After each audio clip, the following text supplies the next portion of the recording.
Hello छात्रों, good morning. YouTube के हमारे इस स्टडी चैनल में आपका एक बार फिर से बहुत स्वागत और अभिनंदन। आज की वीडियो में हम पढ़ेंगे कक्षा 11th या एकादश और विषय गणित। इसमें हम पढ़ेंगे चैप्टर 7 जिसका नाम है क्रमचय एवं संचय, परमुटेशन एंड कॉम्बिनेशन, जिसे हम कहते हैं इंग्लिश में परमुटेशन एंड कॉम्बिनेशन। तो इस चैप्टर में हम एक नज़र पढ़ लेते हैं ज़रा क्या क्या है। सबसे पहले हम जानेंगे कि क्रमचय क्या होता है, इसके बाद में हम पढ़ेंगे संचय के बारे में, और फिर पढ़ेंगे क्रम गुणित जिसे हम कहते हैं फैक्टोरियल। फैक्टोरियल क्या होता है ये जानेंगे, और इनके फॉर्मूले के बारे में पढ़ेंगे कि परमुटेशन का फॉर्मूला क्या होता है और कॉम्बिनेशन का फॉर्मूला क्या होता है। तो आइए हम समझते हैं पहले क्रमचय, जिसे हम कहते हैं इंग्लिश में परमुटेशन। क्रमचय दो शब्दों से मिलकर बना है, एक क्रम प्लस चयन। तो इसका मतलब ये हुआ, शब्द से आ रही है इसकी परिभाषा।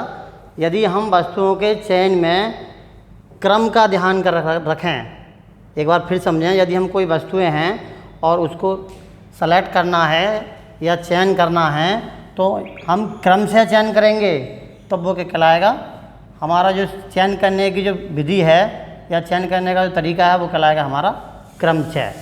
और अगर हम बात करें संचय की, कॉम्बिनेशन की, तो सबसे पहले इसके क्रमचय के बारे में समझ लेते हैं थोड़ा सा, और कि क्रमचय होता क्या है। तो मैंने बताया था, यदि हम वस्तुओं को चयन करने में क्रम का ध्यान रखा जाए या क्रम का ध्यान रखें तो हम कहेंगे उसको क्रमचय। और इसको हम दर्शाते हैं, जैसे ये नाम है परमुटेशन, तो पी लिखते हैं परमुटेशन। और यदि n वस्तुएं हैं, यदि n वस्तुएं और r उसमें से सेलेक्ट करनी है या चयन करनी है, तो इसके लिए क्या फॉर्मूला लिखते हैं हम n p r। इस प्रकार से हम इसको शो करते हैं। अब फॉर्मूले की यदि हम बात करें तो ये फॉर्मूला हुआ इसका। अब खोलते कैसे हैं, तो सबसे पहले समझते हैं फैक्टोरियल के बारे में। फैक्टोरियल, इस चैप्टर में ये फैक्टोरियल मुख्य भूमिका निभाएगा, जिसे हम कहते हैं हिंदी में क्रम गुणित। क्रम गुणित, क्रम गुणित को कैसे खोलते हैं, जैसे यदि मैं इसको हम शो करते हैं तो जो फैक्टोरियल का सिंबल होता है वो हम इस प्रकार से लिखते हैं, ये कहलाता है फैक्टोरियल। इसको और हम कैसे लिखेंगे, इस प्रकार से भी लिखते हैं। जैसे मैं लिखूँ फैक्टोरियल 5, तो इसको हम इस प्रकार से दर्शा सकते हैं, या हम फैक्टोरियल 5 को इस प्रकार से भी लिख सकते हैं। अब इसको खोलते कैसे हैं, आइए समझते हैं कैसे खोलते हैं। तो जैसे ये फैक्टोरियल 5 है तो इसमें एक कम करके बाहर निकालते हैं। जैसे 5 है तो 5 को सबसे पहले हम 5 लिखेंगे, फिर यहाँ कितना बचेगा, एक कम हो जाएगा, 4 आएगा, फिर कितना आएगा, 3, फिर 2, 1। तो इस प्रकार से हम फैक्टोरियल को खोलते चले जाते हैं। यहाँ पर इस प्रकार से भी लिख सकते हैं। एक और समझ लेते हैं, जैसे हमें लिखना है फैक्टोरियल 4, फैक्टोरियल 4, तो 4 को क्या लिखेंगे, 4, 3, 2, 1। तो इस प्रकार से हम जहाँ तक भी है ये खोलते ही रहते हैं तब तक का यहाँ तक बंद नहीं हो जाता। और यहाँ पर एक चीज़ और ध्यान रखनी है, फैक्टोरियल 0 कहीं कहीं आएगा, फैक्टोरियल 0, तो फैक्टोरियल 0 का मान जो होता है वो 1 होता है, और फैक्टोरियल 1 का मान भी 1 होता है। ये बात है, कुछ ध्यान रखनी है इसमें बेसिक रूप से। ये सिद्ध भी कर सकते हैं, ये बुक में दे रखा है, सब ध्यान से आप पढ़ना। तो यहाँ पर एक बेसिक कंसेप्ट के रूप में है, ज़्यादा डिटेल्स में नहीं है चैप्टर आपका। तो यहाँ पर ये बात ध्यान रखना है, एक बार फिर बता रहा हूँ मैं, फैक्टोरियल 0 का मान 1 होता है और फैक्टोरियल 1 का मान भी 1 होता है।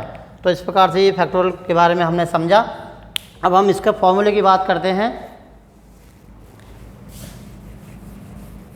कि परमुटेशन का जो फॉर्मूला होता है वो क्या होता है। जैसे लिखा है NPR, तो हम इसको क्या लिखेंगे, factorial n upon factorial n minus r। इस प्रकार से लिख सकते हैं इसको, और इस प्रकार से भी लिख सकते हैं हम NPR फैक्टोरियल n और n माइनस r का फैक्टोरियल। इस प्रकार से भी हम इसको लिख सकते हैं। तो ये फॉर्मूला आप याद रखना, लिख करके भी रखना है आपको नोट्स में। तो इस पर आइए हम कुछ सवाल ले लेते हैं। एक चीज़ और है कि इसमें सवाल कराने से पहले मैं आपको इसके संचय के बारे में और थोड़ा सा बता दूं ताकि फॉर्मूले के साथ हो जाएंगे। तो संचय और क्रमचय में इतना अंतर है कि मैंने अभी बताया था आपको क्रमचय कि यदि कोई हम वस्तुओं को चयन करने में क्रम का ध्यान रखें तो वो संचय होता है, और यदि वस्तुओं के चयन करने में कोई भी क्रम का ध्यान ना रखा जाए तो वो कहलाएगा हमारा संचय। तो इसमें ये डिफरेंस है, और उसको हम दर्शाते हैं, कॉम्बिनेशन लिखते हैं, कॉम्बिनेशन। तो यहाँ सी से शो कर रहे हैं इसे, तो हम इसको NCR से लिखेंगे। जैसे कोई n वस्तुएं हैं और R उसमें से चयन करनी है तो इस प्रकार से हमें लिख सकते हैं। तो इसको अरेंज भी कहते हैं, अरेंज, व्यवस्था करना भी कहते हैं इसको, इस प्रकार से लिख सकते हैं। तो इसका जो फॉर्मूला बनेगा वो बनेगा हमारा factorial n R factorial into में n माइनस R का फैक्टोरियल। तो ये फॉर्मूला का वो आप ध्यान रखना है, ये कॉम्बिनेशन के लिए है, और ये जो फॉर्मूला था वो परमुटेशन के लिए है। तो विशेष रूप से ये ध्यान रखना है।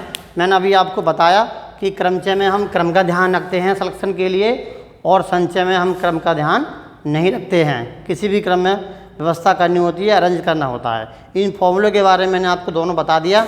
तो ये इस बेसिक रूप से आपको समझना है, और इसी पर हम कुछ क्वेश्चन आधारित करेंगे, इस पर आधारित। तो आइए कुछ समझते हैं प्रश्न। तो इस पर आधारित क्वेश्चन जैसे हमने एग्जाम्पल लिया, ये नंबर 1 7p4। तो हम कैसे करेंगे, अभी मैंने आपको ये फॉर्मूला लिखाया था, NPR क्या होता है, फैक्टोरियल n अपॉन में n माइनस r का फैक्टोरियल। तो इसको हम इस रूप में लिखेंगे। तो यहाँ पर देख रहे हैं कि n के स्थान पर कितना है, 7 है, और r के स्थान पर 4 है। तो इसके अकॉर्डिंग यदि बात करेंगे तो फैक्टोरियल 7 अपॉन में 7 माइनस 4 का फैक्टोरियल। तो इसको हल कर लेंगे। फैक्टोरियल 7 एक बार फिर लिख लेते हैं, और यहाँ कितना आएगा, शेष आएगा, 7 में 4 निकालेंगे तो फैक्टोरियल 3। अब इसको हम खोल देंगे। तो 7 6 5 4 और फैक्टोरियल 3, इसको यहीं तक रहने देंगे क्योंकि हमें दिख रहा है कि फैक्टोरियल 3 नीचे है। तो फैक्टोरियल 3 से 3 ये कट जाएगा। तो जितना भी आए उसको हम गुणा कर लेंगे। क्या बचेगा हमारे पास, 7 6 5 4। गुणा कैसे करें, इस प्रकार से गुणा करो। कितना हुआ ये 7 6 42 और ये 5 चौक 20। तो गुणा करेंगे तो 2 दूनी 4 और 2 चौक 8 और 1 0 आ जाएगा ये, और यही हमारा आंसर हो जाएगा। आशा करता हूँ कि ये प्रश्न आपको समझ में आ गया होगा। इसके बाद में एक और क्वेश्चन इस प्रकार से लिखा है 8p6। तो n के स्थान पर यहाँ पे कितना 8 है, और 6 के स्थान पर कितना है, यहाँ पर सॉरी r के स्थान पर कितना है, 6 है। तो क्या लिखेंगे, इसको लिखेंगे हम फैक्टोरियल 8 अपॉन में 8 माइनस 6 का फैक्टोरियल। तो ये कितना आएगा हमारा, ये हो जाएगा हमारा फैक्टोरियल 8, यहाँ पर कितना रहेगा, ये 2 रहेगा। तो इसको हम हल कर लेंगे। तो 8 7 6 5 4 3 2, और नीचे फैक्टोरियल 2 है तो ये कट हो जाएगा इससे। तो इसकी मल्टीपल कर लेंगे, मल्टीपल कर लेंगे। इसका जो गुणा करने के बाद में जो आंसर आएगा वही इसका आंसर हो जाएगा। आइए एक और समझते हैं। जैसे ये है 5p3, तो क्या करेंगे, इसको फैक्टोरियल 5 लिखेंगे और अपॉन में 5 माइनस 3 का फैक्टोरियल लिखेंगे। अब कितना आएगा, यहाँ फैक्टोरियल 5 आएगा और यहाँ पर फैक्टोरियल 2 हो जाएगा। तो ये क्या लिखेंगे, इसको 5 को खोलेंगे हम। तो 5 4 3 2 1, फैक्टोरियल 2 को लिख सकते हैं, 2 गुणा 1। फैक्टोरियल मैंने बताया था खोलते कैसे हैं कि फैक्टोरियल में जब बाहर निकालते हैं वो संख्या तो लिखते हैं, वो एक एक कम करके लिखते हैं, जब तक लिखते रहते हैं जब तक कि बंद नहीं हो जाता है। तो ये 2 से 2 कट जाएंगे। अब कितना आएगा, ये 5 चौक 20 और 20 से 60, यही हमारा आंसर हो जाएगा। अब हम देखते हैं कुछ क्वेश्चन कॉम्बिनेशन पर आधारित। तो आइए समझते हैं कॉम्बिनेशन पर आधारित कुछ ये क्वेश्चन। जैसे लिखा है नंबर 1 में 8c3, इसको हल करेंगे। 8c3, तो मैंने अभी ये फॉर्मूला लिखाया था कॉम्बिनेशन के लिए, NCR क्या बताया था, फैक्टोरियल n अपॉन में फैक्टोरियल r इंटू में n माइनस आर का फैक्टोरियल। इसको एक फॉर्मूले और लिख सकते हैं, एन सी आर बराबर होता है n c r minus n minus r, n minus r ये बराबर होता है। एक और होता है, यदि एन सी एक्स लिखूँ मैं यहाँ पर और बराबर में एन सी वाई लिखूँ तो हम क्या लिख सकते हैं, इसको n बराबर हो जाता है x प्लस वाई। ये ध्यान रखना, ये बहुत इंपॉर्टेंट फॉर्मूला है, यहाँ से कुछ क्वेश्चनों पर निकालेंगे।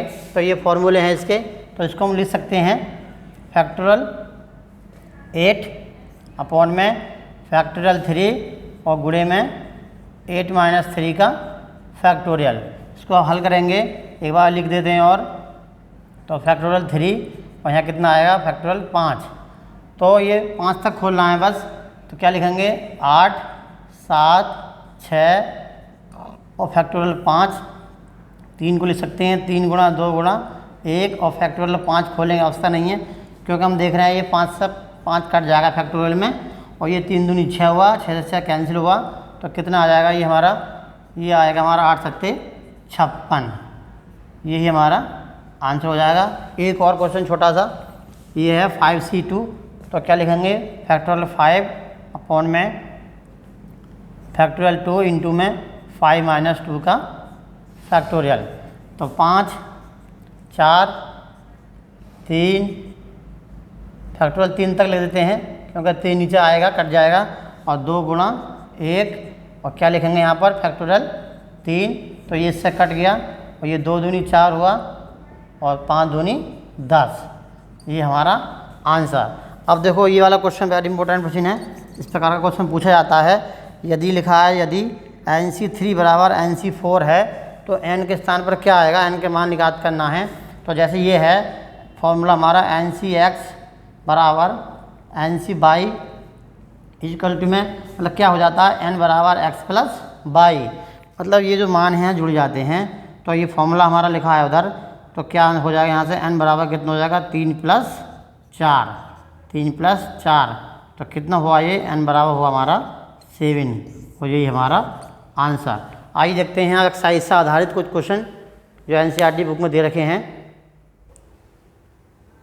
प्रश्नावली 7.1 का पहला प्रश्न देखते हैं। आइए, जैसे प्रश्न लिखा हुआ है, अंक 1 2 3 4 और 5 से कितनी 3 अंकीय संख्याएं बनाई जा सकती हैं यदि, यहाँ पर लिखा है यदि अंकों की पुनरावृत्ति की अनुमति हो, और दूसरे में लिखा है यदि अंकों की पुनरावृत्ति की अनुमति नहीं हो। मतलब इसमें रिपीटिशन अलाउ है, इसमें रिपीटिशन नॉट अलाउ है। तो इसके लिए सबसे आसान तरीका मैं बताता हूँ आपको। हमारे पास अंक कितने हैं, अंक बराबर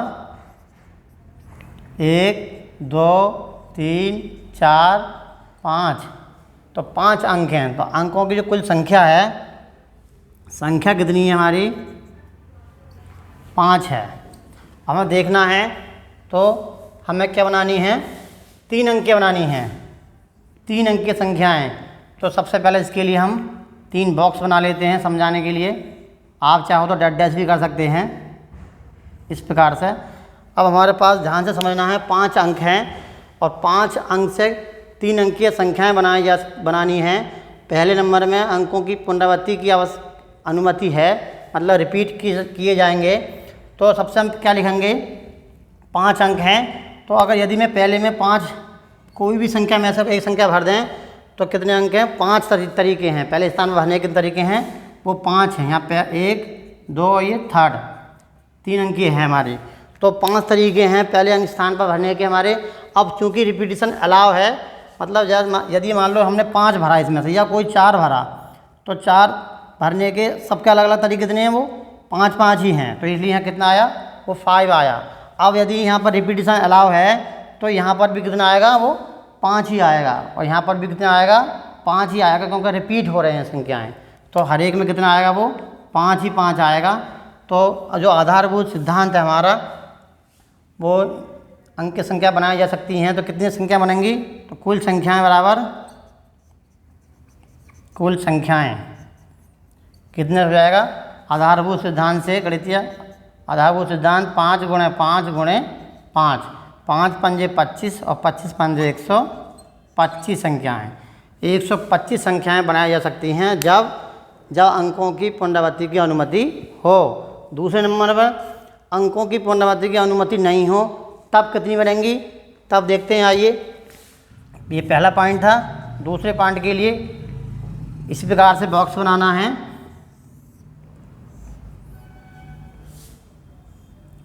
अब यहाँ पर 1 2 और ये 3। अब देखो इसमें रिपीटिशन नॉट अलाउ है, मतलब रिपीट नहीं किया जाएगा। कोई अंक अगर यदि भर गया है तो उसका अंक कम हो जाएगा। तो पहले स्थान पर भरने के लिए क्या है हमारा, वो 5 ही है। अब मान लो इसमें से कोई एक संख्या भर गई है तो कितनी सीएस बचेंगी यहाँ पर, वो 4 बचेंगी। तो दूसरे स्थान पर क्या आएगा, वो 4 आएगा। और अब कितने अंक बचेंगे यहाँ पर हमारे, वो अंक बचेंगे 3 तरीके भरने के। तो इस प्रकार से कुछ संख्याएँ यदि निकालनी है हमें, कितनी संख्याएँ बनाई जाएंगी। तो ये पहले स्थान पर ये 5 4 3, इधर से भी भर सकते हैं आप चाहो तो, इधर से भी भर सकते हैं, क्योंकि मल्टीपल में आधारभूत सिद्धांत में कौन गुणा करेंगे इनकी, तो गुणा करने पर दोनों तरफ से समान आएगा। तो कुल संख्याएँ कितनी आएंगी, कुल संख्याएँ वो हो जाएंगी हमारी 5 4 3, 5 चौक 20 और 20 तिया 60। इस प्रकार से ये हमारा आंसर होगा। ये बहुत इंपॉर्टेंट प्रश्न है, इस प्रकार के क्वेश्चन आपको कंपटीशन में मिलेंगे। तो आइए देखते हैं एक और प्रश्न।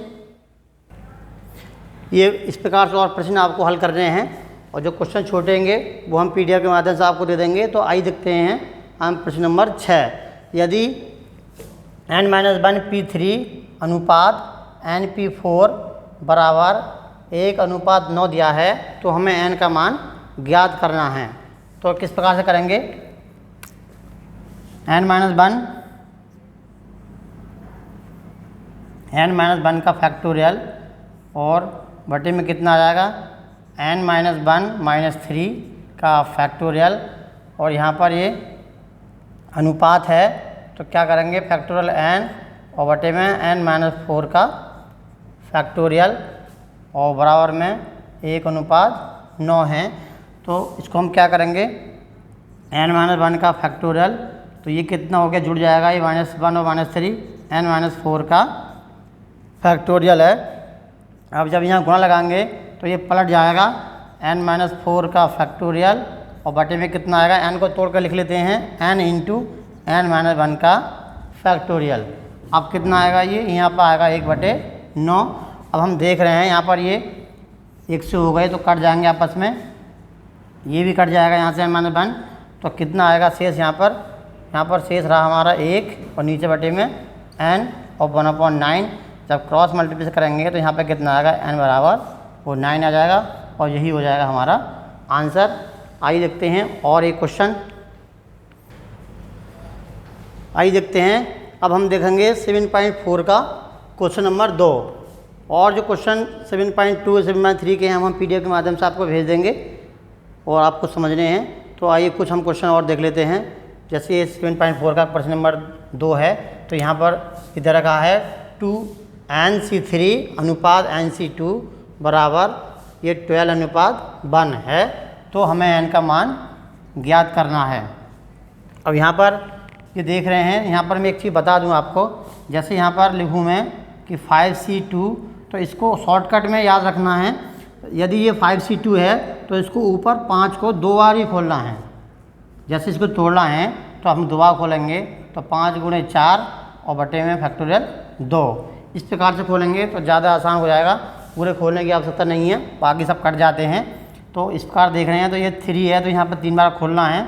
तो क्या लिखेंगे इसको हम लिखेंगे फैक्टोरियल 2n, और 3 बार खोलें तो क्या आएगा, फिर आएगा हमारा 2n-1 और 2n-2 हो जाएगा, और बटे में क्या आएगा, फैक्टोरियल 3। फैक्टोरियल 3 को हम लिख सकते हैं और 3 × 2, ये पलट जाएगा। तो क्या आएगा, 2 बार खोलेंगे इसको, एक बार और लिख लेते हैं। चलो क्या आएगा, 2 बार है, 2 बार लिखना है, n और n-1 और बटे में 2 बराबर में ये 12:1। तो क्या आएगा, ये 2 से 2 कट हो जाएगा यहाँ पर।